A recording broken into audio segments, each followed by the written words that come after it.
Today, we have the honors to invite Professors Charoula and Angeli to be with us in Hong Kong and flying all the way from Cyprus. So I'm sure there's a long flight, and but definitely we're very thrilled to have her to visit us and share her expertise and also the exciting research within her expertise. So before giving the time to her, and I'd be honored to introduce her to you all. And so that will be a 2 days event. So today is just the first seminars, and tomorrow there will be workshops where we're going to get our hands busy with the tools, and so she will be with us and sharing all her experiences. So Professor Charoula Angeli is a professor in the departments of education at the University of Cyprus, Nicosia, where she specializes in instructional technology. So her work is compiling intersections of technologies in education, significantly contributing to the pedagogical content knowledge known as TPACK frameworks and technologies in teachers' education. So she has notably advocated for enhancing teacher skills to integrate technology into their teaching practices effectively. So her research extends to instructional designs and technology-enhanced learning, aiming to create engaging, productive, and inclusive educational environments. She is keenly interested in exploring individual cognitive differences and how these influence learning with computers. Additionally, her work in the realms of computers and education and computational thinking explores the impacts of computer-based learning and how to incorporate computational thinking into curriculum. Her comprehensive research portfolio underscores her commitments to shaping technology integrations in teachings and learning, solidifying her positions as a leading voice in her field. So without further ado, let's welcome Professor Angeli. Thank you so very much. I'm really glad to be here, and Dr. Wong, thank you for the invitation. So I'm coming from the University of Cyprus, from the Department of Education. I specialize in the field of instructional technology. My bachelor's degree was in computer science, my master's was also in computer science, and my PhD and post-PhD studies were in the field of learning design, instructional technology, and pretty much everything that has to do with instructional design and teacher training. So I would like to, I had a Menti meter question for you, but since I couldn't use my own computer, I will be happy to have you tomorrow in the more practical session for the tools, and I would really like you to write your name and stuff like that, and I will get you to do that today, even though I won't be able to show it. So I'm gonna move on. I will, so I'm moving. You're supposed to have first. Yeah. Yeah. That's the focus, and that should be Going back. It's looking Let me see. Yeah, it's at working now. yeah.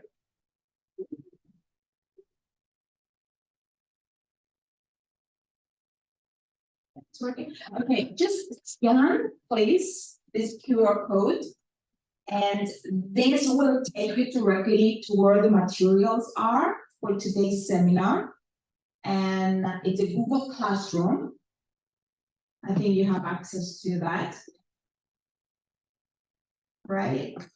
And if I can, Gary, can I just move back and forth from my different? Okay, so if we go there, all right, just to make sure that the people who are watching us, you get into a Google Classroom, and all right, here, you got there? Yeah, excellent. So if you haven't used Google Classroom before, you have 4 spaces. Actually, you see 3. On my computer, you see 4. Stream classwork people. Stream is like Facebook, where you can actually send messages back and forth. So please go to the second tab, classwork. And here I have everything for you that I planned, so you don't get lost. And for now, please go to Menti and vote. This page will come up. and write your name and last name and anything you want to say about you. If you're a student, just tell me your field of study, you're in school, if you're colleagues, just write something about yourself.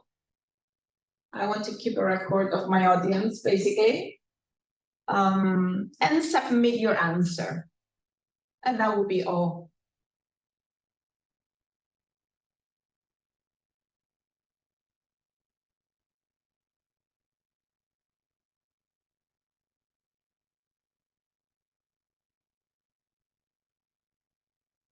And a hello to the people who are watching from home or from their offices.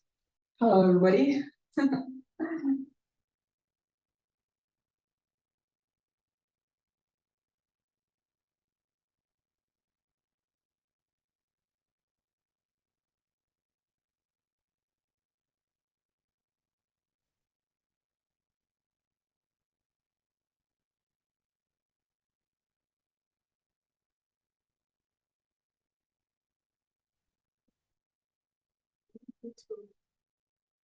You want the QR code?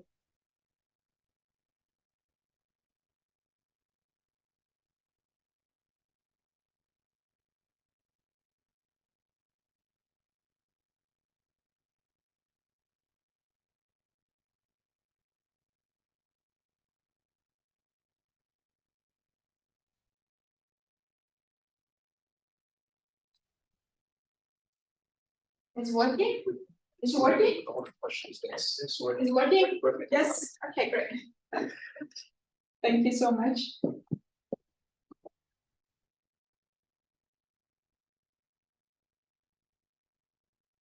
Maybe write your email if you want to. I can get in touch with you.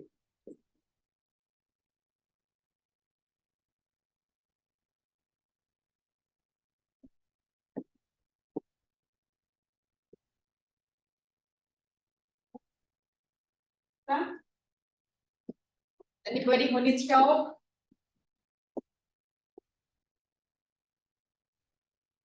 Okay, great.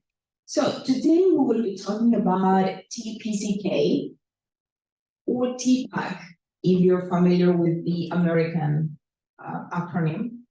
TPCK is what we use in Europe, and since I am one of the founders of the developers of the construct, we particularly like to use TPCK more than TPACK because TPACK means something else, as I will explain. TPCK stands for Technological Pedagogical Content Knowledge. We will be talking about a body of knowledge that teachers must have in order to be able to design technology-enhanced learning. Are we all teachers here in a teacher education program? Do we have any other field of study? No? Or teacher education? Yes. Political science. Political science, excellent. Yeah. All right. So we developed TPCK based on Schulman's framework. I'm sure you all know Schulman. Pedagogical content knowledge, PCK. Basically, what the framework says, the original framework says, is that to be a teacher, you need to have two bodies of knowledge. Content knowledge, of course. So if you teach math, you need to know math. If you teach science, you need to know science. But you also need to be able to know how to teach the subject matter. For example, what's the difference between a mathematician and a teacher who teaches math? They both know math. Maybe the mathematician knows math better than a math teacher, but a math teacher also has pedagogical knowledge. He knows how to teach the subject matter. So Schulman said that these two bodies of knowledge intersect. There's a common area here. And this is what he called pedagogical content knowledge. Pedagogical content knowledge is all about transformation. For example, we, the teachers at any level, when we go into the classroom, we don't deliver content. We don't take the book and we deliver the pages of the book to our students. We transform the content of the book using what? Representations, different forms of representations. So basically what we try to do, we try to make our content teachable, right? Otherwise, you don't really need to be trained to become a teacher. You just deliver the content of a book, right? This is not what we do. We know how to transform content to teachable forms. So you know what makes something difficult, you know what makes our teaching difficult, you know what learners find difficult to understand. That's part of our job. So students' misconceptions, students' alternative conceptions, and our difficulties to teach the subject matter is at the heart of PCK. Okay, what did we do? With the advent of technology, teachers use technology in their classroom. Some more, some less. So, what does it change from this original model?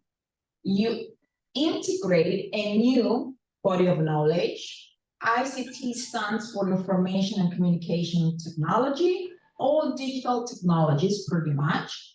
So we add this new body of knowledge into the existing body of knowledge of PCK. So we kept pedagogy, we kept content, and we added learners, context, and technology. Because technology oftentimes takes place within a specific context, and you need to be aware of the context to make it work. Just like my experience right now, I came here thinking that I was gonna able to use my laptop. I wasn't able to use my laptop, and I had to make a transition to a new context. So you need to have some kind of knowledge to be able to work in a new environment. So a lot of things are contextualized, basically, and that's why context is so important. Okay, so instead of PCK, we call it now TPCK, and it's this very nice figure that a PhD student of mine helped me do. I had it in black and white, and he decided that he wanted color when he was getting his PhD, I don't know, 5 years ago, 6 years ago. So TPCK, I will be defining TPCK, is in the middle of all this, and let's see how we conceptualized it. All right. Let me first define it for you, and then we will analyze it. If you want to describe what TPCK is, it's a body of knowledge. It's an amalgam body of knowledge that consists of different knowledge bases, such as technology, content, context, learners, and pedagogy.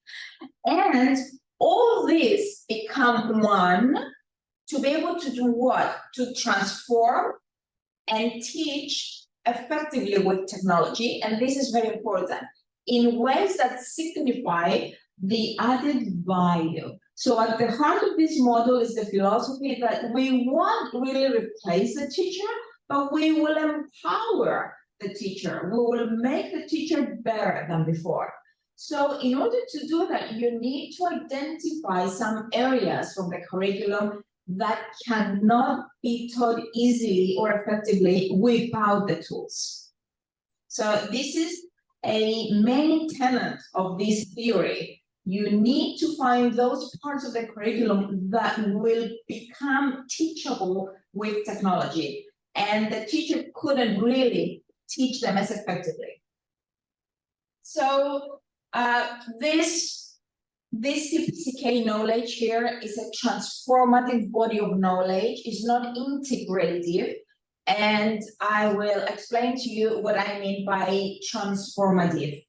If you're familiar with the American TPACK body of knowledge, they describe it as integrative. In other words, if you know more about learners, your TPACK will grow. If you know more about content, your TPACK will grow. This is not what we're saying with TPCK. TPCK is not integrative, it is transformative. And let's discuss about baking. So I explained better for you the nature of TPCK. When you want to bake a cake, you have all these ingredients. flour, butter, milk, eggs, sugar, or whatever you want to put in for flavor, vanilla, and so on. You mix this together and you end up with a nice vanilla white cake, right? So TPCK is this cake. You use the ingredients to make a cake, but it's a cake. When you eat the cake, you don't say, oh, now I eat sugar, eggs, butter. You don't say that. You say, I eat a very delicious piece of cake, right? So transformation, not integration. So what does it mean to be having a cake? It means that you have something new. It's a new entity. So you don't have all these separate ingredients anymore, but you have a new body of knowledge. All right, so TPCK is a new body of knowledge. Of course, it consists of the individual knowledge bases. You need to have content knowledge and learner knowledge, but they all get transformed together and they form a unique body of knowledge. And this body of knowledge needs to be taught, and we define this body of knowledge in terms of competencies. And this is the main difference between TPCK and TPACK. They are not the same. They are philosophically very different. They use the same, the Schulman's basically, original model, but the philosophy behind the two bodies of knowledge is very, very different. So we talk about transformation, we talk about a new body of knowledge that cannot be created at runtime. It has to be taught. It needs to be taught. So we teach TPCK in terms of competencies. All right, and this is why we say that TPCK is a design theory, is a learning design theory, because by following these competencies, you design instruction, you design technology-enhanced learning. Let's look at the principles. There are 5 principles that you can follow. The first principle, you need to identify topics that are difficult to be taught without the tools, or topics that learners find too difficult to understand. By the way, everything is in your Google Classroom. You have all the notes and everything. So, right. Okay, so let me give you some examples. Abstract concepts. Say you want to teach about cells, molecules, anything that needs to be visualized, and you cannot really visualize it with regular materials, right? You need digital tools to get to those visualizations. Anything that comes from physical, social science systems, water, cycle, immigration, if you want to develop a social model of immigration, you need a digital tool. Complex systems, if you want to show ecosystems, anything that requires a systemic understanding of things and how one variable affects the other, basically. You cannot really teach these concepts by everyday means, tools that you have in the classroom. You need to have digital tools to do that. And if you're in languages, you know that the latest thing now is multimodal transformations, and you need to be able to teach language learning using all these different representations. So basically you need multimedia to do all of that. Okay, so you need to check very closely your curriculum and identify those areas that have these characteristics. So the first principle is find out the topic that you want to transform with technology and write down your objectives. What are your objectives, right? So what do you want to teach, the topic and the content, and what are the objectives that you want to be able to, your learners to master? Once you find the content, the topic and the content, you need to think about transformations. Okay, what are the transformations? You transform content using representations. You know that there are many different interactive representations that we can have using digital tools. We can have anything that is related to simulations, for example. That's the dynamic representation. For example, an easy example in Excel. If you type in the cells some raw values, and then in another cell you type a formula, the formula transforms everything, right? So that's a dynamic processing, basically, of data, dynamic processing of data. So representations can be of different types: interactive, simulations, dynamic, modeling tools, for example, multimodal representations. You can have text, videos, symbols as well, podcasts, all these different kinds of representations. So transformations are very important, and you use those representations to transform the content that you think is difficult to teach or for your learners to learn. So step number 2, you think about transformations. Remember, you are not using technology at this point. It's all design, right? You design everything. So it's still on the paper. You're not using any tools. You are designing things. Number 3, pedagogy. From the one hand, you have the technology with the affordances, all the different features that technology has that will allow you to transform your content. Think about PowerPoint. How does PowerPoint help you transform your content? It has different representation, it has animations, it has videos, it has, those are the representations that you will use to transform your content. Next, think about teaching tactics. What kind of pedagogy will you be using in the classroom?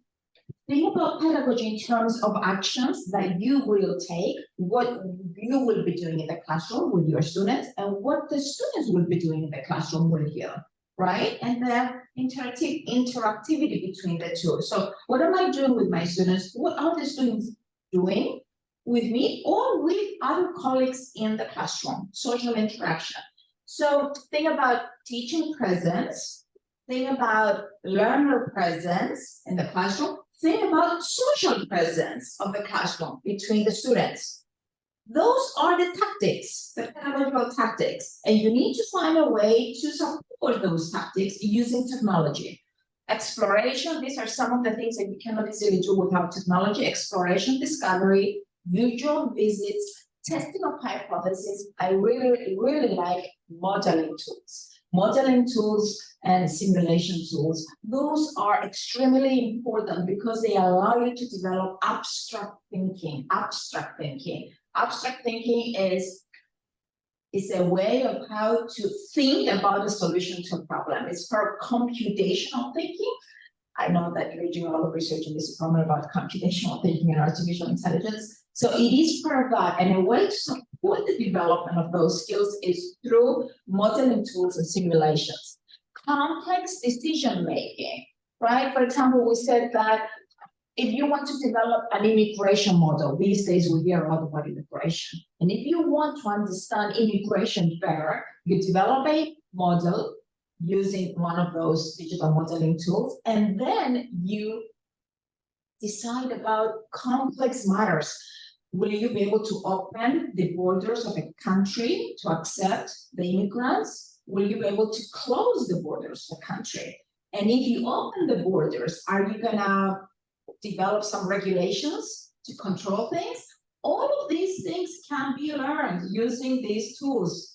I've done a lot of research on complex decision making, and modeling tools were a major part of this.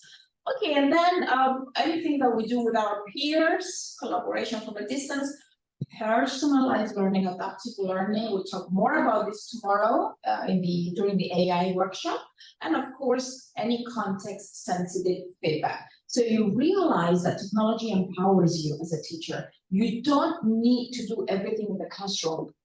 You do a lot of things online. You do a lot of things by just collaborating with them from a distance. Just like I did with my Google Classroom, I gave everything to you. You can, communicate with me, go to the stream part of the classroom, write a comment. We will be in communication forever. I will not take you out from the classroom. You will have access to the materials forever. You can ask me, you can send me messages during the classroom. So long distance communication and collaboration. Okay, and now step number four, this is the technology part. What do we do now with the technology? All right, we will master a technique called technology mapping. When you see a technology, when you assess the value of a tool, what you're thinking about, what are you thinking about the tool? I will show you now a very nice approach. It's called technology mapping, of how basically to perceive the technical affordances of the tool, the technical features of the tool, and how to transform those into pedagogical affordances, because we want to use the tool to transform the content, to teach the content, so it becomes teachable to our learners. So we are looking at technological tools in a very different way. We're not computer scientists where the focus is on the programming of the tool. We are pedagogical experts. As I like to say, we are instructional designers, and we want to look at the technology from a different point of view. So, a keyword for us, affordances. We have, the tools have technical affordances. We will transform the technical affordances into pedagogical affordances. And then once we realize the pedagogical affordances of tools, then we can use the tool to make the transformations and teach the content that we want. I will come back to this for a second, just to finish up the 5 principles. The last step is to be able to integrate whatever we designed with technology, to integrate those technology-enhanced activities in learner-centered ways in the classroom. I see many teachers who do wonderful things, but they just project this for their students from the board, and the students are, passive observers, basically. They just watch. This is not the idea of working with computers or thinking with computers. We want the students to have the technology in their hands. I mean, I don't know what's the policy here about mobile devices, but in my classes, students have their mobile phones in their hands, and they're very active because I put everything in a Google Classroom, and from there on, they click and they use Menti and Padlet, and they have a very, very active role in a classroom of 70 students. 70 students. I mean, you cannot really teach 70 students by interacting with them. Your interaction is very limited, but with the tools, their lesson becomes very interactive, and they answer questions. They work on projects together, as you will do in just a second. So active role, what does it mean? The students always say, how do I know that I'm teaching in a student-centered way? How do I know? The students ask, and I say, well, okay, ask these 5 questions. Do your students express a point of view? Do they observe something? Do they explore something? Do they inquire, and do they problem solve? So these 5 verbs, keep those in mind. Ask yourself, do they do all of these things? Then students have a very active role in your classroom. They don't just listen to you. They don't just pay attention to your presentations, but they engage in activities, in collaborative activities. And it's very nice when you have a lot of students in the classroom, and even when you don't have a lot of students in the classroom, to see what they think. Because without the tools, you don't know what your colleagues think about the content, right? So, okay, back to technology mapping. This is what we will practice this in a little bit. Let me explain what we're doing here. I will ask you to think about a software, maybe PowerPoint. This is something that we all know about. Look at the software and identify the technical affordances. Like, what does PowerPoint do? And on the other side, you have your own the teacher's perceptions, knowledge, expertise, your objectives, basically, and what you're looking for. Look at the technical affordances, understand what those are, and then start thinking about pedagogy, and start thinking what these technical affordances can do in terms of pedagogical design. Things about how to transform the content, or maybe how they will allow you to give feedback in a different way, or maybe how I can show a very complex idea, or maybe how the students can engage in brainstorming and exchange points of view. So you need to have a strong learning theory perspective at this point. For example, if you look at instruction, you need to be able to identify 5 phases in a lesson. You go into the classroom, what do you do first? You diagnose learners' conceptions. You get in contact with them. What do they know about the subject matter? What do you know about this? Number 2, from what they will say, from the brainstorming session, you will identify if they have misconceptions, if there are things that they don't know well, if they have misunderstood things. Then the next thing is to destabilize, right? To destabilize, to correct their misconceptions before you move on to the construction of knowledge in the classroom. Once you go through the phase of construction, which is the bigger integration, you need to be able to have them apply some of these new ideas that they learned in classroom, apply them in a new context. So for you to see if learning transfers from one domain, from one context to another context. And then you engage them in a debriefing session where you say, oh, what did you say at the beginning? This, and now what do you say about this? This is learning. Learning is change, right? Learning is all about change. So if their initial conceptions are different from the last conception, that means they learned something. So that's the whole point of this process, to be able to actualize the affordances in the classroom and then to say something about the effects on learning if they learn something new. Okay, so I explained what I just described in writing. These are the 4 phases that you have to go through to develop an understanding about the pedagogical value of the tool. Basically, it's a journey from technical affordances down to the pedagogical affordances of the tools in order to transform a content domain to teach. Any questions up to this point? No? Are questions allowed? No?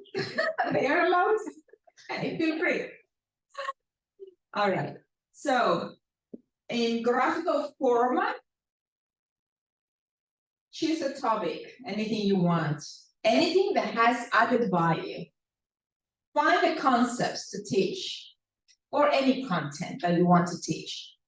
And here in the diamond, you go through an iterative process where you think of your learners and the tool affordances to represent or transform the content and your pedagogy in a new way. So the outcome of this process is the transformation of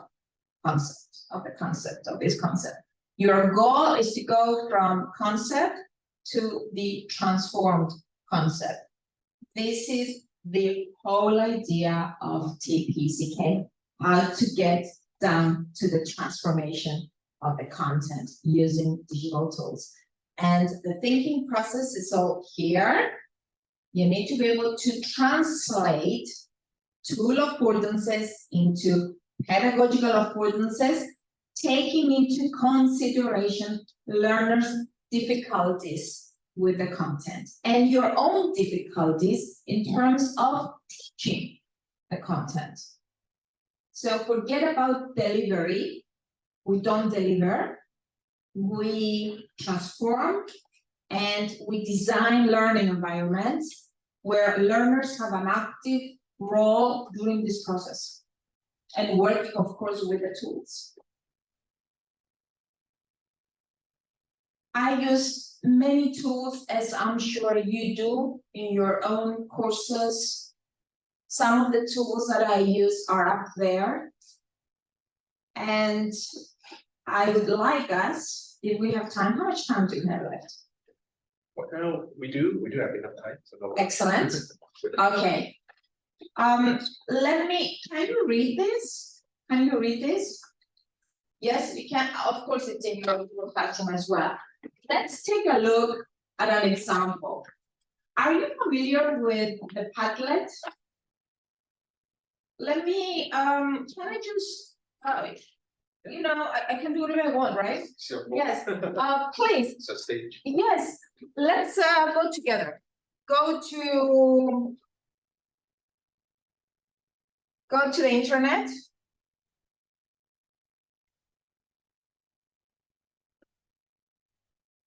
And type www.padlet.com. Enter. And that's a problem again. So I don't really like it. Oh my God. Let's see if it's gonna work. Sign up. You can sign up if you don't have an account. Oh wow, I'm impressed. I got in. Excellent. Yes, I'm okay now. Okay, sign up. Just maybe sign up with your Google or the easiest way and the fastest way. Padlet is currently my favorite application that I use for just about everything. I will explain to you why.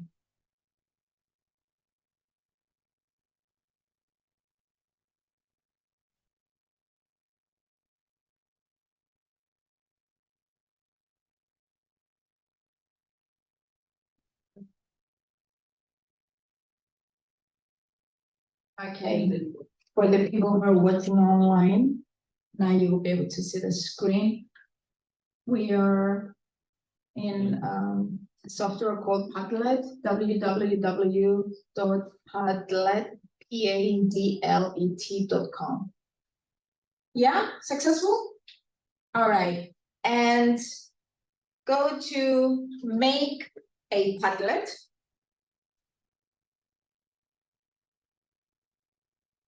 And we're here. And click on blank board, the top one here. Just click. Okay, great. We're all in the same place.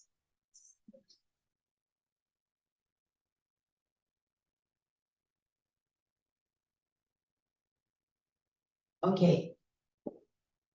The Padlet allows you to create a number of walls. These are shared, they can be shared, they can be social, and you can actually see what the whole classroom does. Let's create the formats. You have wall. Wall is good for brainstorming.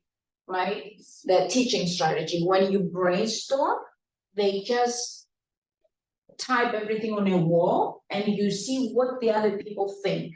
And there are some settings where the teacher can actually, before you are able to post it on the wall, the teacher controls the time that you can post. So if you send a post to me, I will look at it and then I will decide when I will allow you to post it.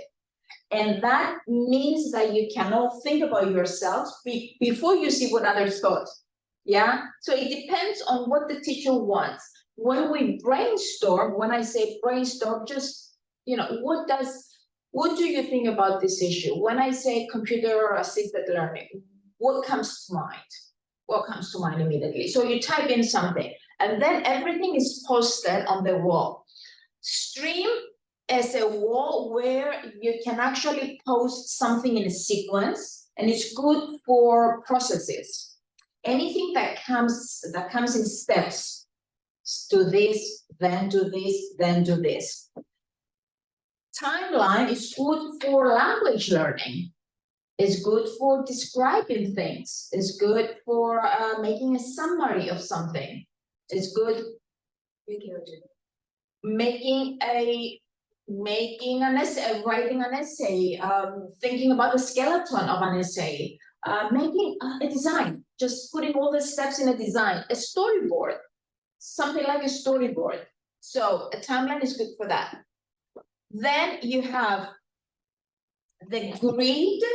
It's something like, think about columns. Say you have 5 groups, and the groups have, 2 questions to answer each. So you have column A for group A, column B for group B. So you organize pretty much the collaborative aspects of an activity, and you can see what the whole class does at the same time, something that is extremely difficult to do without tools like this, right? So that's the grid. Canvas is my favorite because we build models, abstract models, but when you want to design a model about, for example, photosynthesis, if you want to show photosynthesis to your students, 3rd grade, photosynthesis, how do you show it? Pictures, static pictures? Well, you can come here and you can show all the variables that play a role in photosynthesis. And it's very good for diagnosing misconceptions, assessing learning, right? And also for social construction, because they can all contribute. It's like Google Docs, where you can all write the same idea here. And the last one is a map for geography. Show the world around, have notes on top of countries, learn about everything about the world. So for the wall, if you can go to, let's go back to Google Classroom.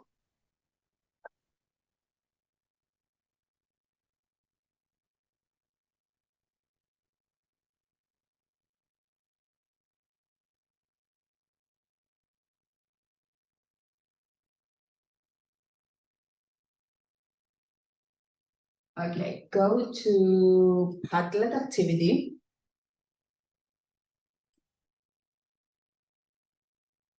Scan this QR code. Oh yes, I will share the screen. Get to do it. All right, go to Google Classroom. Go to Classroom. And where it says notes for today's meeting, just scan the QR code. It's a Padlet. Just scan it, and it will take you to, let me scan it too.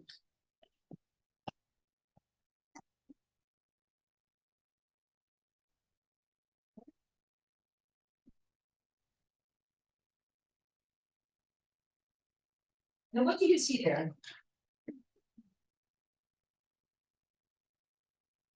Let's discover together some of the affordances. It's an exploration now. Let's discover with this activity, let's discover together the affordances of Padlet. Excellent. So you are in a Padlet right now, and I'm asking you to work on 2 things. Write something about technical affordances of PowerPoint, whatever it comes to your mind. And then in the second area down below, write about how do you perceive these technical affordances as a pedagogical affordance. So I'm going back to my Padlet.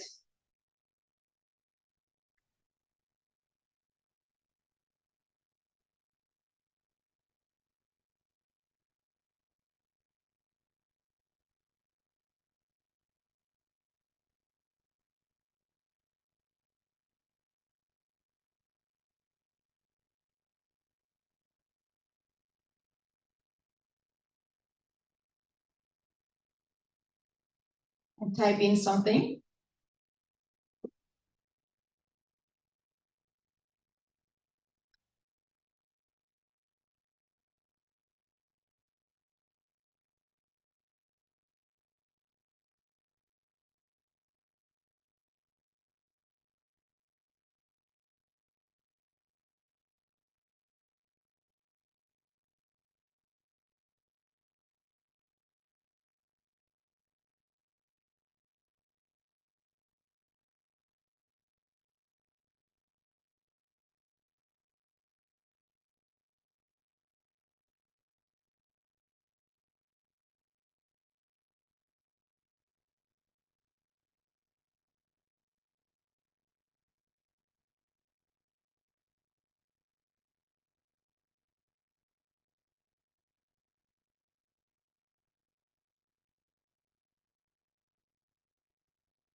All right, you can see what's going on. You're writing. Yeah, keep on doing that. Excellent.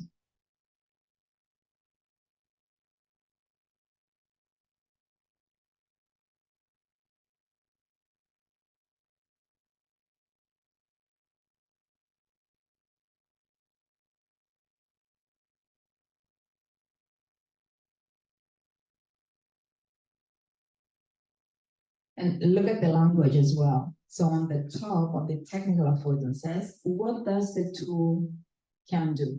What does the tool do? Look at the language below. What does a teacher can do?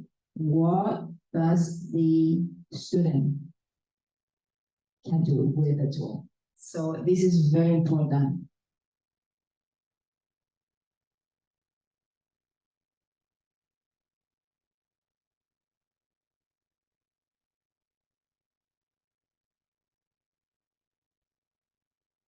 Let's take a few examples. Okay, so technical affordances of PowerPoint. Anything that PowerPoint can do, we use the Padlet to do that.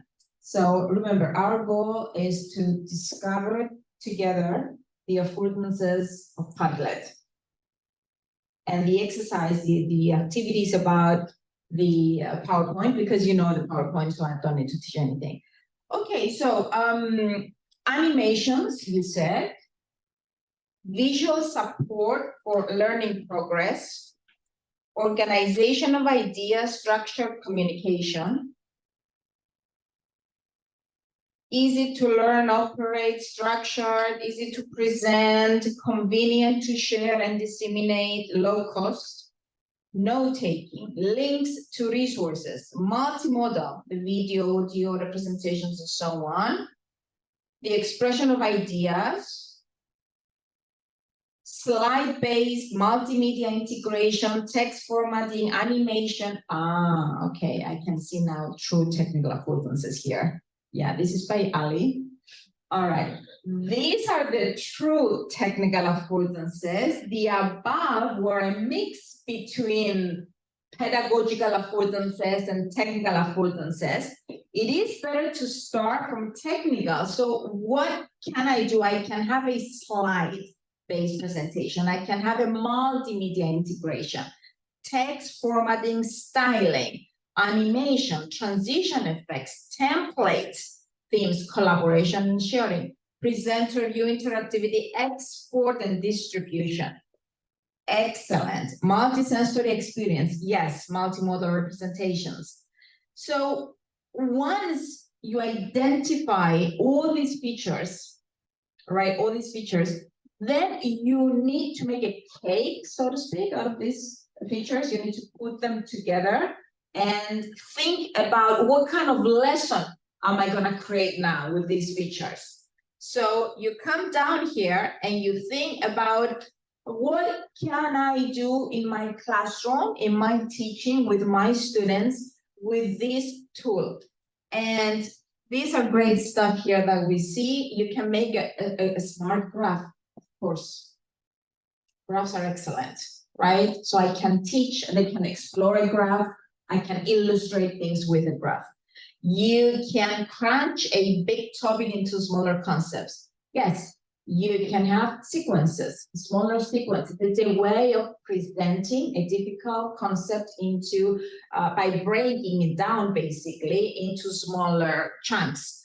Math equations, yes. Narration videos, you see, you're putting everything together now. So you are transforming everything with these technical affordances.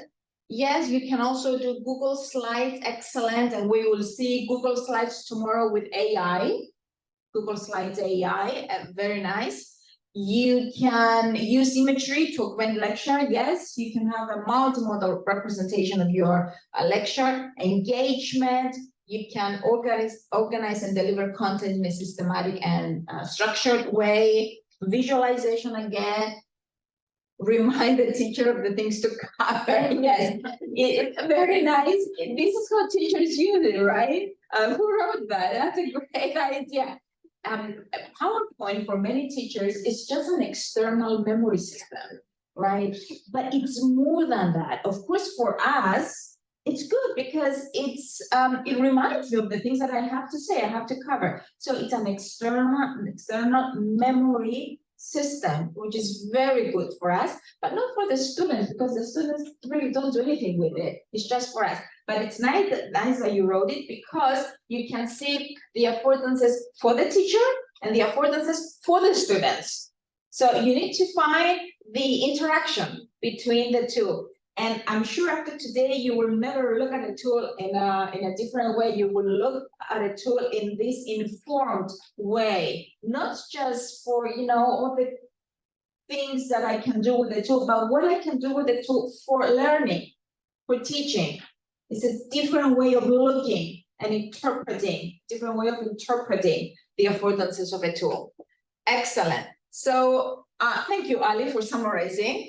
Oh, that's wonderful. So content organization and structure, visual representation and visualization, multimedia integration and engagement, interactive learning activities, sequential presentation information flow, emphasis on visual hierarchy, guided attention and focus.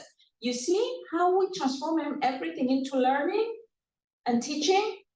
But it's just a tool, right? But we are looking at it from a different way.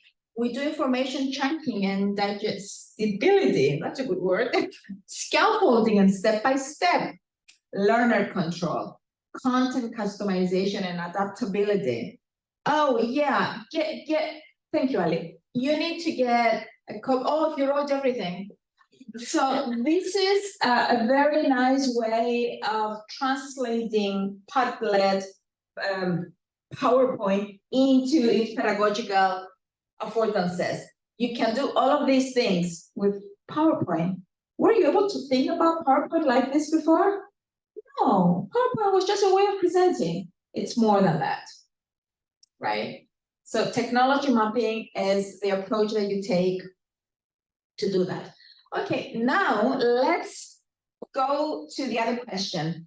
The point of this activity was for you to discover the pedagogical affordances of Padlet. What do you think the pedagogical affordances of Padlet are, based on our little activity here? These are your ideas. Go ahead. Yes. Ideas. Sharing of ideas. Excellent. So we want to have interaction in the classroom. Are you familiar with the triangle of interaction? No, are you familiar with the triangle? Let me show you what the triangle is. And think about the triangle every time you design a lesson. Basically, do you have access to the blackboard, to the whiteboard? Yes, I do. Okay, think about a triangle like this, and like this. Okay. On the top, just write materials. All the materials, tools that you use to teach a class. Materials / tools, digital tools, technology, and anything else that you want. All right, put it there. Then on the corner, on the left corner, just put students. Oh, learners. Learners may be a better word. Learners. Learners. And then you put down here on the other corner, put the teacher. Okay, this is a triangle of interactivity. How do these interact? They interact like this. The teacher interacts with the materials.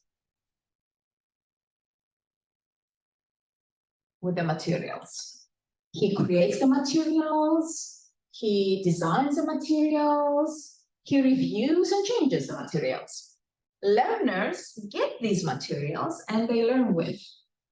Just like you are doing right now. You're interacting with the material, with the content that I've created for you. And the teacher interacts with learners, correct? Okay, so every time you have a new tool, just think of the triangle like that and think about how the tool enables you to create all these interactions between all these three entities. Materials, that's why you need to have materials for your classes, learners, and teacher. The Padlet at this point in time enabled me to do this, to have interaction. So let's go back to our Padlet. Here it is again. So we had the first idea, sharing of ideas. Yes, we share ideas. And the advantage right now is, first of all, the posts are anonymous. Okay, I want you to pay attention to that because we want the classroom to be a safe environment. This is not a time for testing and assessment.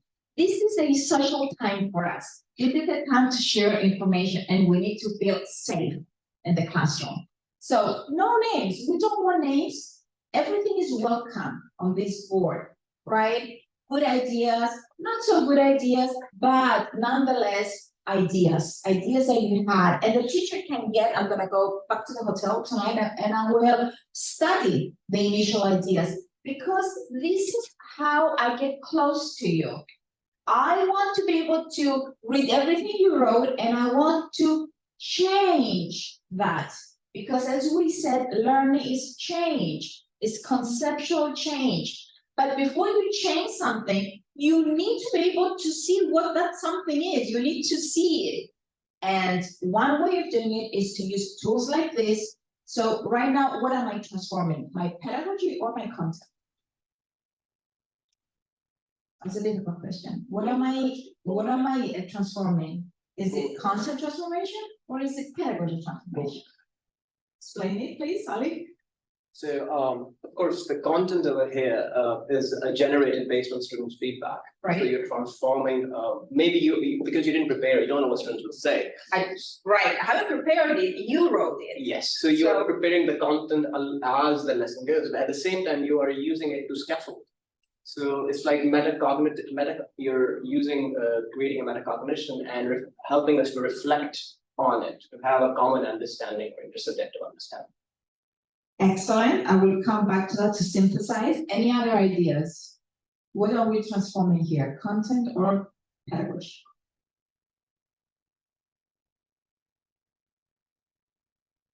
Pedagogy is related to whatever I do with you in the classroom and whatever you do with me in the classroom. So what I was trying to do was to diagnose your initial conceptions. So the technique I'm using is brainstorming, right? To diagnose, so you use brainstorming. This is a way of writing down whatever you brainstorm. But the tool, Padlet, you create the content, not me, right? So you are the creators of the content. But what Padlet allows me to do is to visualize the content that you create, right? And the content comes out in this form that you decide that this is your writing. So it's a way to externalize your internal thinking. So I am transforming your thoughts, basically, by allowing you to externalize your thinking in writing. I could have said, draw a picture. I could have said, do a voiceover, explain it in words orally by just videotaping yourself. So you are creating the content, which then I'm gonna examine the content, and I'm gonna use this content to scaffold your learning and help you develop better understanding of this duality here, technical affordances versus pedagogical affordances. So mainly this activity is pedagogy, but it uses the content that you create for me to get the content and transform it to become teachable to you. So the tool allows us to interact, for you to externalize your thinking, for me to diagnose initial thinking, and decide my next steps of how to guide you through conceptual understanding or conceptual change. All right, tell me more. What else can I do with this? So the students write something. What can I do? Do you need feedback? Yes. There are many learning theories in the literature. If you study the literature, say from 1950 onward, you will see many learning theories. They have differences, a lot of differences, major differences amongst them, but there's also one commonality amongst everything, and that is feedback. Students need feedback. You need to get back to the student. You need to say something about what they wrote, about what they did, about their performance. So how can I give feedback? Is there anything here with the pattern that I can do to give feedback? Let me see.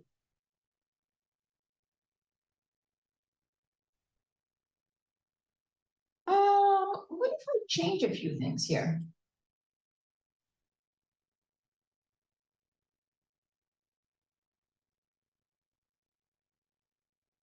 I don't have my settings, as you can see, right?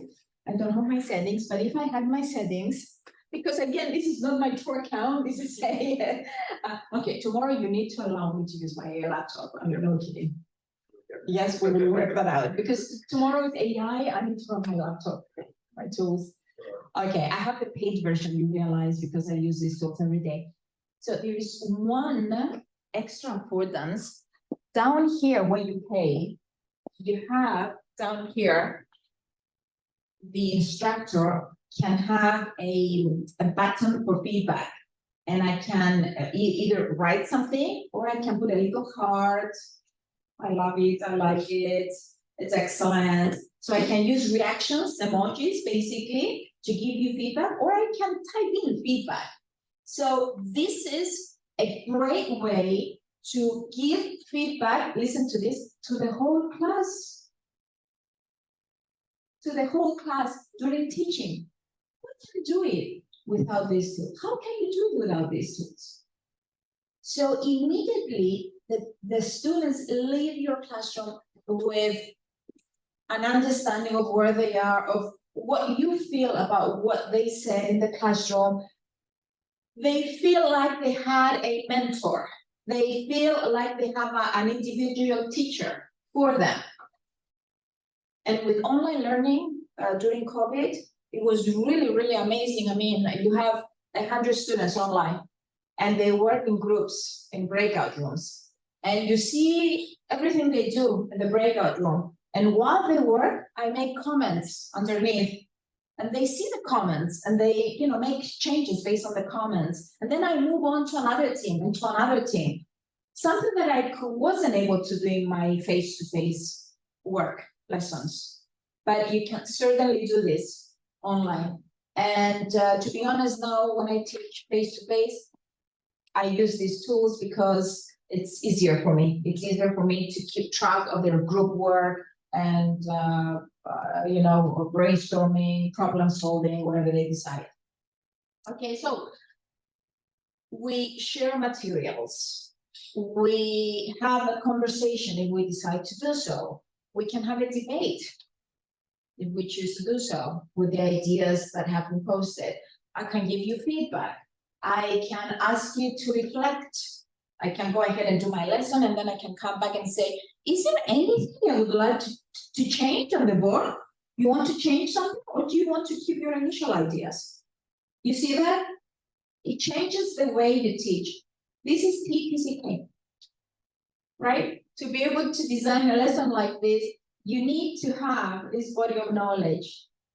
How to transform my whole lesson using technology, not just for the sake of the technology, but for enriching the pedagogical strategies behind everything, and for truly, truly having good activities for the triangle, because you need to have social interaction, you need to have interaction with the material, and I need to be in interaction with you. So think about the triangle and you will be fine. You will be able to design activities like this. And you don't need to, to do a lot. Start slowly, but gradually you will get to a point where you will be able to transform your whole lessons with technology. Okay, so if you allow me now, I'm gonna move on. Are there people here who would like to do research on TPACK? Yeah, I know there's a few research projects. I would like to share with you my latest thinking on this framework based on COVID. COVID brought a lot of bad things, but they made us think a lot about some other things. So based on the experiences of the 2 years that we were in, I don't know, I mean, I know the situation was really bad, I know here too, but we were at home, teaching from home and stuff like that. I would like you to listen to what I think future research directions can go regarding the further development of TPACK. So let's, we need to change windows.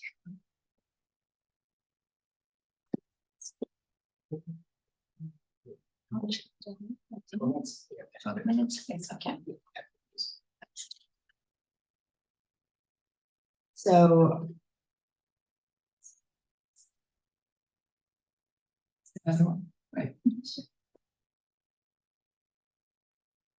Okay, I have 10 minutes, so I will Yes.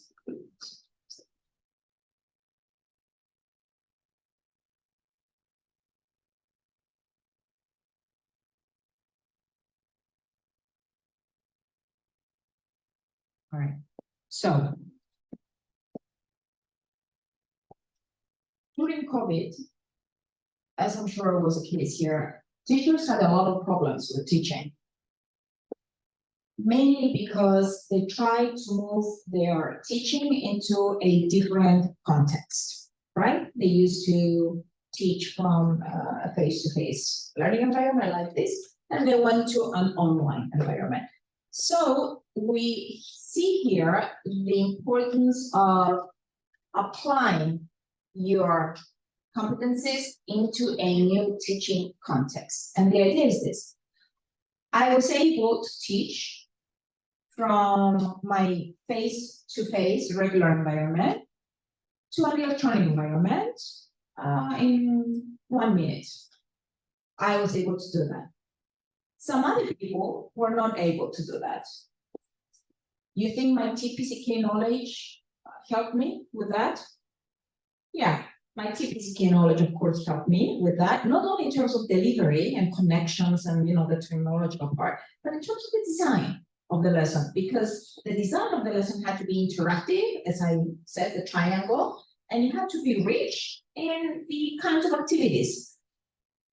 Actually, it was richer than what I used to do in my classroom based on these tools. So why do the teachers were not able to recognize the affordances of a new teaching context and automatically develop new TPCK practices? Because that wasn't the case. Teachers were not able to teach effectively. And they say, if you look at the statistics, learner performance went down tremendously during COVID, and it continues up until today. Why? Because they developed cognitive gaps, they say, right? Okay, so I've been thinking about this concept of uncertainty and how does uncertainty affect our way of thinking about teaching. So teaching was taking place outside the regular classroom environment. Suddenly, they didn't have the interactions and they didn't know how to model the interactions in an online learning environment, whereas in the physical environment, they were able to do that. There was not a blueprint to guide them, no direction, no design principles. And they struggled. They truly struggled to teach in a context they did not know much about. And it wasn't only the technology, it was more than that. So remember, uncertainty. So what I'm saying here is that we need to look, future research about TPCK needs to look at TPCK in a different way. We need to develop an understanding of the effects of context and how context makes us more adaptable. So is there such a thing as an adaptive TPCK knowledge? Is TPCK context bound? Is TPCK context generic? These are very nice questions, just like thinking. Thinking is context bound or generic? So these ideas may lead us to think about the context in a different way. Traditionally, we used to think of context in terms of what was going on in the classroom, or say within the school. But now, I would like to say something about a systemic multi-level framework that someone who would like to study the contextual factors affecting TPCK must really understand. And here is what I'm trying to do. You need to understand TPCK within the micro level, and this is the level of the classroom, basically. It's what's going on between the student and the teacher in the classroom. Then you need to look at TPCK enactment at the meso level, which is the school level, but this is not enough. you need to look at it from a macro level as well, based on what COVID, you know, how we thought about it during the COVID period. And here is what I found out. These are everything, all the variables that affected teachers' basically performance. We didn't have a national policy for digital infrastructure. They developed one, so to speak. We didn't have digital resources, national. We didn't have standards for good quality teaching online, and no master plan for risks. How do you continue working when there is a risk and a failure in the system? So the systems fail as they failed. What do? Do you have a master plan for to reboot basically your system? They had no master plans. Okay, but those were very effective, very important variables for us to consider. Then you go into the school, you put the policies into practice, you develop evaluation criteria. You have to have a vision and a culture, as Nancy Lowe would say. Vision, culture, you need to have resources, leadership, and access. So look at the things that we cannot control. We are the teachers. But look at all those things that we cannot control. But to make sure you understand what you're doing, you need to take all of this into consideration. Something that we didn't used to do before, because everything was granted. Oh, I have my students, I have my school, my classroom. And all of a sudden, you don't have your classroom. And you need to move on to a different space. But you used to be a very good teacher. You could utilize technology. You could enhance your teaching with technology. And all of a sudden, you move on to a digital space and you don't know what to do because there is uncertainty. So uncertainty matters. I attended ARA last year, April 2023. Lots of good stuff about uncertainty and teachers, not within the context of TPCK. So, hey, I invite you, if you would like to do something, new, advance the theory of TPCK, that's a good area to move into. And of course, down below, we have the student and the teacher, everything that goes between the two. So the idea is this: future research. We want to develop flexible TPACK frameworks to account for contextual variability. So that's one. And number two, I'm interested now in diverse global settings because we've seen what schools all over the world did about COVID and what are the factors, the contextual factors that we need to consider in order for us to understand holistically the evolution of TPACK in different global settings, fostering at the same time resilient and adaptable education systems. So this will take research on TPCK in a very different direction. It will get it out of the classroom. The classroom, as you know, is a microcosm and it can be controlled. What happens to this body of knowledge that when you take it out of a controlled environment, and how is TPCK or TPACK, how does that framework allow us to be adaptable when we work under conditions that are unknown to us? And that's the idea of adaptable TPACK or TPCK. So if you're interested in this research direction, feel free to contact me, discuss with me, and thank you so very much. I think I'm on time. Yes, on time. Thank you so much for attending. I look forward to hearing back from you. Thank you. Thank you. Yeah, Professor Angeli. So I think this will be the time for us to have questions and interactions with Professor Angeli for a few minutes. So You gave a long list of possible tools and you showed us Padlet. And the question in my mind is, it's clear Padlet has some features that some tool that everybody uses, like Google Docs or Microsoft Word, or but doesn't it have to have a lot more to overcome the fact that the students and the teachers have to learn a whole new tool, and there's the complexity of new tools?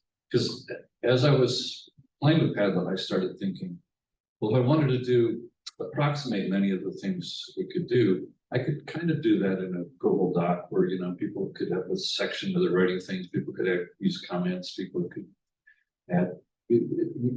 It's not as good, but it's has the advantage of being something that everybody's already familiar with. So how does one compare all these tools from this way? When we decide about the tools, that's a very good idea. We need to consider the fact that our teachers are not computer science teachers.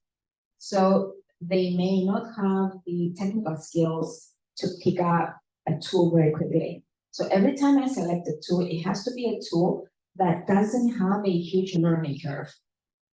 It has to be something that they will immediately learn how to use and to have an added value for the things that they do. So I usually choose tools that can be learned in half an hour, 20 minutes, half an hour, maybe an hour, and so on. We have more difficult tools like simulations, modeling, to transform content, and that takes a lot of time. There's a huge learning curve. Scratch, for example.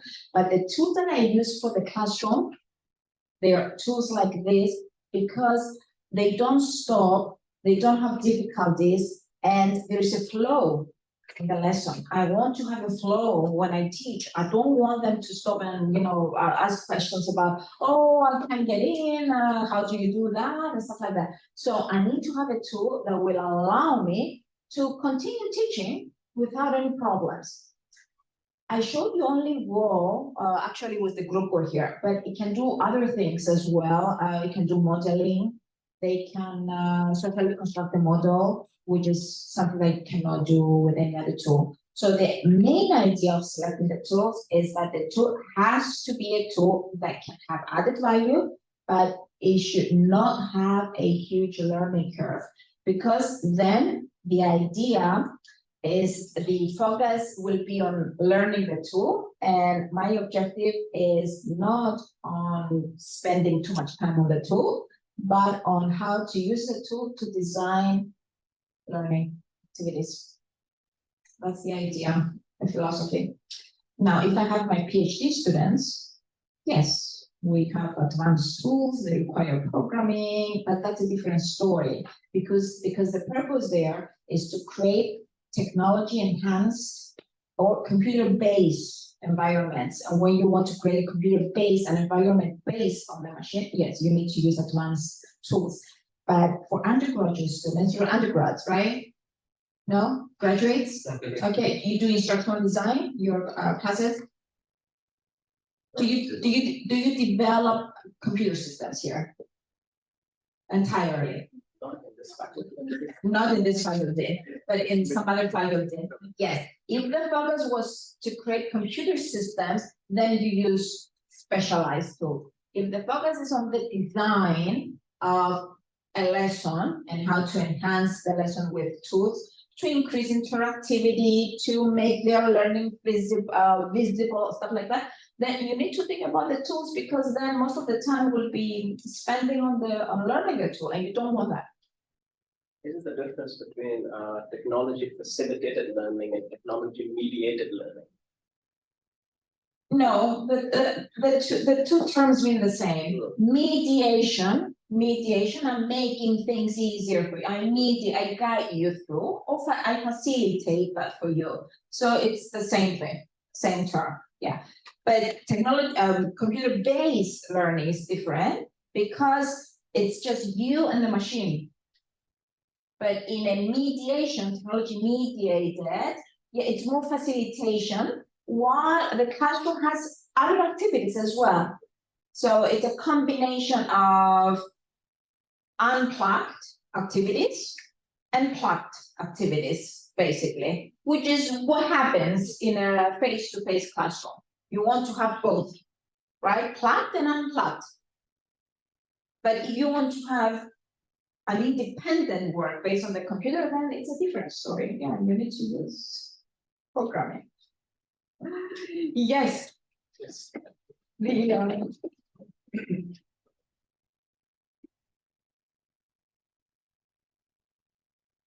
you very much for your talk. I'm a researcher in the field of PCK and also TPACK actually. Great. So I'm very amazed by your idea of other versions of TPACK in the time of uncertainty. Yes. So I'm just wondering whether you have thought about the relationship between different constructs like adaptive expertise, which foreground innovations and the balancing of efficiency, and in relation to TPACK. So this is my first question. And the second question is more about the, it seems to me that you are conceptualizing TPACK as located in personal level, individual level. And do you see there is a versions of PCK which is at the collective level where the teachers, talk and express their TPACK?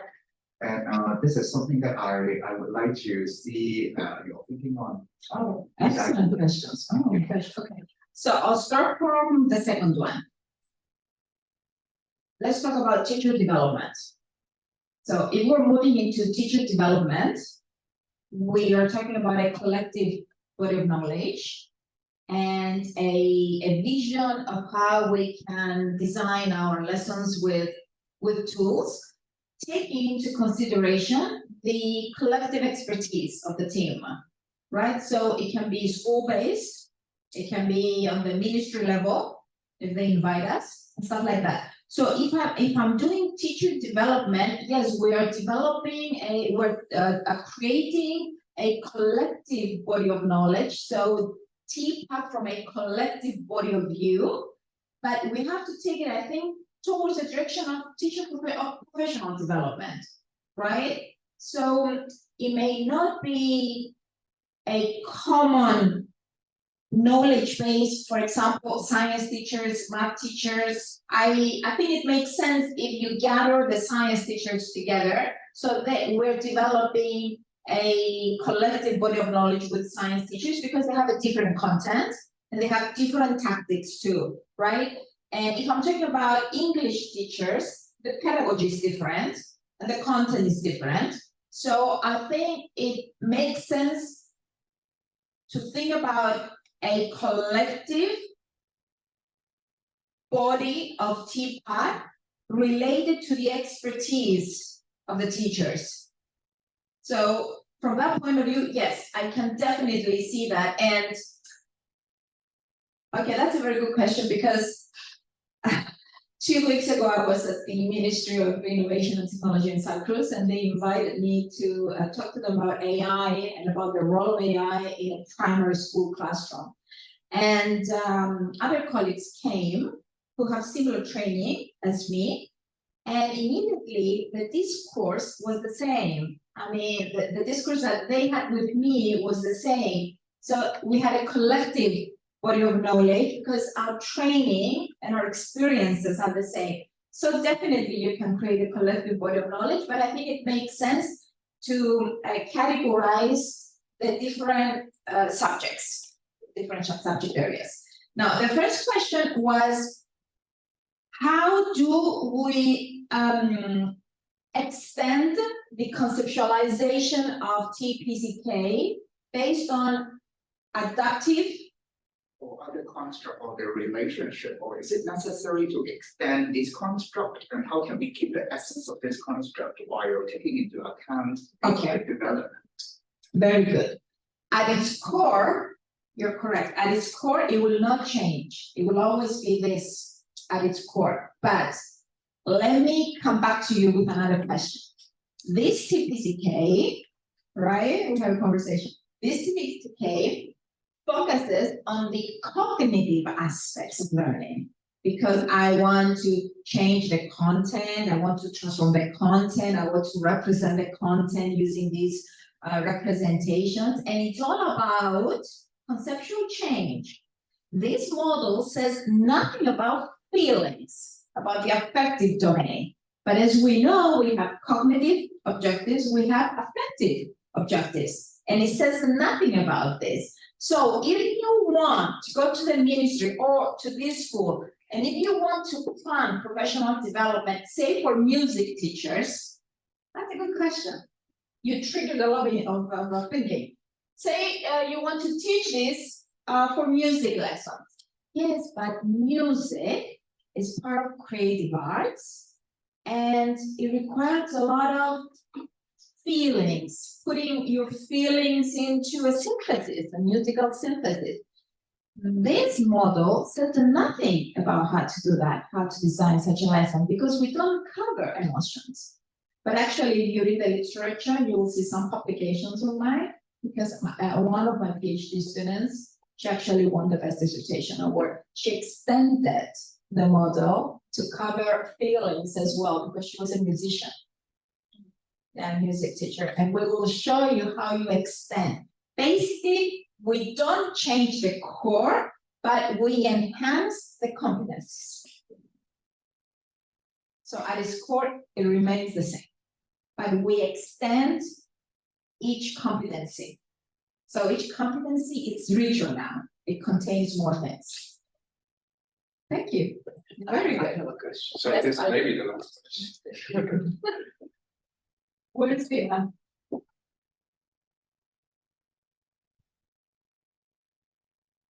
you so much, Professor Angeli. So I really like your question. It was great insight. One aspect, whenever I look at the original model, I always wonder, because I've been looking at it for quite some time now. From the TPCK, we propagate outwards. If we can go back to the picture, if we can, it'd be great. Let's go back to the picture. Yes.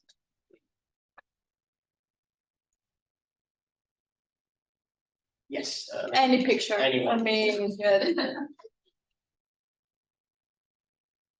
Yes. So usually when we see it, the first impression you get, like from the TPCK, we are propagating outwards. Yes. But many times when we talk about it, we are talking about going from individual dimensions to TPCK. Now from this, I always come to this conclusion, because this may be a part of the process when we transform from TPCK to the individual dimensions. But usually when we go into the discourse, it's always about from individual dimensions to the TPCK. But the picture showcases otherwise. Okay. Now I want to know, maybe there may be different rationalities. It's a different interpretation. Yes. I understand what you're saying. This is my first part of the question. Second is, of course, you mentioned one affective domain, Yes. but there's also behavior domain. Yes. And in learning, of course, music has affective domains important, but typically in a classroom setting, behavior is the sole indicator for a teacher to know if the students are engaged or not engaged through their behavioral representation in the classroom. So how can we apply some ideas of this? So these are the behavioral domain. So these are the two questions. So one propagation and other the behavior domain. Okay. The arrows. Yes, they are outwards, right? And Ali is saying, yeah, but the 5 knowledge bases are contributing knowledge bases. So shouldn't the arrows be inward? Okay, what the outwards arrow mean here is that TPCK grows with experiences. It's the growth. It's the growth, Okay. yes. My TPCK is, more advanced, is more sophisticated due to the COVID experiences that we had. So it grows, it becomes more sophisticated, but listen to this, not with just about any experience, with valuable experiences. Okay. Reflection. And with exactly Experience and reflection. reflections, precious experiences, not just with every experience, because I recently had a group of teachers, 70 teachers, and I said, after COVID, what tools do you now use for teaching? A lot of them said, yes, we kept a lot of them, and we use them now in our classroom. But there are teachers who said, what? No, nothing. We forgot about everything. Right? So it should shrink. Yeah. So no more TPCK for them. Yeah. they throw out the window all the tools that they use. They went back to the traditional way of teaching. So their TPACK will not grow. Will not grow because they do not have valuable experiences. So it grows with valuable experiences. And that's the biggest mistake that we make. We think that if I have 20 years of teaching experience and if you have 5, that means I'm better than you. No. I'm more experienced. Maybe I have better understanding of the learners, of their difficulty, but not in terms of tactics, right? So we need to think about that. It depends on how valuable these experiences are. Okay, this is the first question. The second question was about behaviors, right? Oh my God. So you mean good behavior, bad behavior, punishment, reinforcement? Not just that, like typically when you talk about knowledge, because knowledge is a cognitive domain, right? Yes. If you're in a classroom, in this classroom, you must be observing our behavior to make some educated guess how the classroom transaction is happening. Okay. Now, in a classroom setting, you cannot necessarily measure knowledge objectively, but you can sense students' behavior. Okay. But the model does not necessarily showcase that domain. All right. But think about this. If I'm looking at you and you look attentive, right? And I would like to know what you're thinking. So in terms of behavior, in terms of trying to make you externalize your behavior, I will ask you to reflect. So basically what I'm saying, the teacher can transform everything into the cognitive aspect. I will ask you to externalize how you feel, what you're thinking. What do you want to do now? Do you want to be here or somewhere else? Stuff like that. So try to make the student visualize everything. Visualize thinking, visualize whatever they feel, right? Using something, using the tool. Metacognition is a good way to do that because it puts them in a reflective condition. Think and tell me why you did that, the way you did that. So I would say that you need to move on to tactics for externalizing internal behavior or feelings or thoughts or thinking. Yeah. Try to always externalize things. Technology is a good tool for to keep us an external memory system, basically. So it's a good way of keeping track of everything that happens in your classroom. It's sort of like digital evidence that someone was there. It's a footprint. It's a digital footprint. So just ask them to do things so they leave their digital footprints behind. Yeah, that's very valuable. Very valuable. Thank you. Great. Okay. Great question. So I guess we can continue our discussion more tomorrow sessions with the workshop. So, but another round of applause for Professor. All right, so we will bring the sessions close. And so if you don't mind, can you all come over here? We can just take a